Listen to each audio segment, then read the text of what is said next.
Hello friends, welcome to Sai's Hut. இன்னைக்கு நம்ம வீடியோல பனீர் பட்டர் மசாலா எப்படி பண்றதுன்னு பார்க்கலாம்.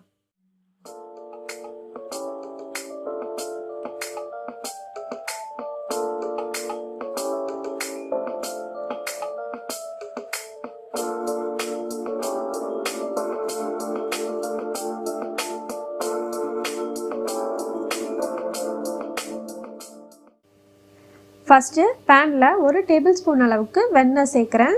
அது மெல்ட் ஆயிட்டோனே ஏலக்காவும் சின்ன துண்டு பட்டை சேர்க்கிறேன். பொரியட்டும் நல்லா. நெக்ஸ்ட் ரஃப்பா சாப் பண்ணி வச்சிருக்க வெங்காயம் சேர்த்துடலாம். சேர்த்து வதக்கிக்கோங்க.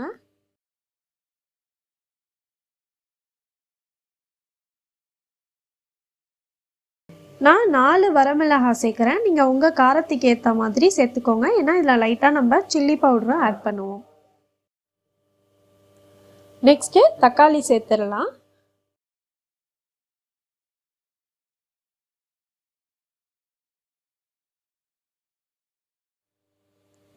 அடுத்தது இஞ்சி பூண்டு முந்திரி சேர்த்து ஒரு தடவை வதக்கிடலாம்.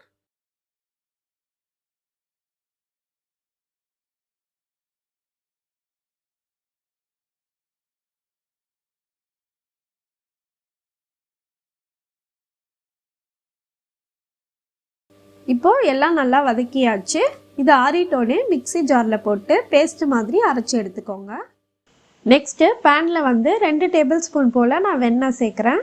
இது மெல்ட் ஆகிட்டோன்னே ஒரு பிரியாணி இலை சேர்த்துடலாம். அதுக்கப்புறம் நம்ம அரைச்சி வச்ச அந்த பேஸ்ட்டை சேர்த்து நல்லா கலக்கி விடுங்க. தேவைப்பட்டால் லைட்டாக தண்ணி சேர்த்துக்கோங்க. கிரேவி ரொம்ப திக்காக இருக்கிற மாதிரி இருந்ததுன்னா. அடுத்தது இதில் மிளகாய்த்தூள் சேர்க்குறேன். தேவையான அளவு உப்பு, கரம் மசாலா,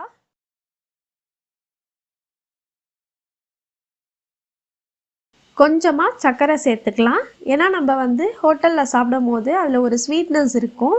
அதனால் இதில் கொஞ்சமாக சர்க்கரை சேர்த்துக்கோங்க. அதுக்கப்புறமா நம்ம பன்னீர் சேர்த்துடலாம். சேர்த்து அதையும் மிக்ஸ் பண்ணி விடுங்க. ஃபைனலாக இதில் கஸ்தூரி மேத்தி இந்த மாதிரி நல்லா தேய்ச்சி அப்படியே போடுங்க. இது ஒரு நல்ல ஸ்மெல் கொடுக்கும். நம்ம ஹோட்டலில் சாப்பிட்ற மாதிரியே ஒரு டேஸ்ட்டும் ஸ்மெல்லும் நமக்கு கிடைக்கும். யம்மியான பன்னீர் பட்டர் மசாலா ரெடி. உங்களுக்கு இந்த வீடியோ பிடிச்சிருந்ததுன்னா லைக் பண்ணுங்கள், ஷேர் பண்ணுங்கள், உங்களோட ஃபீட்பேக்ஸை கமெண்ட்ஸில் போடுங்க. நம்ம சேனலை மறக்காமல் சப்ஸ்கிரைப் பண்ணி பக்கத்தில் இருக்கிற பெல் ஐக்கானையும் ப்ரெஸ் பண்ணுங்கள்.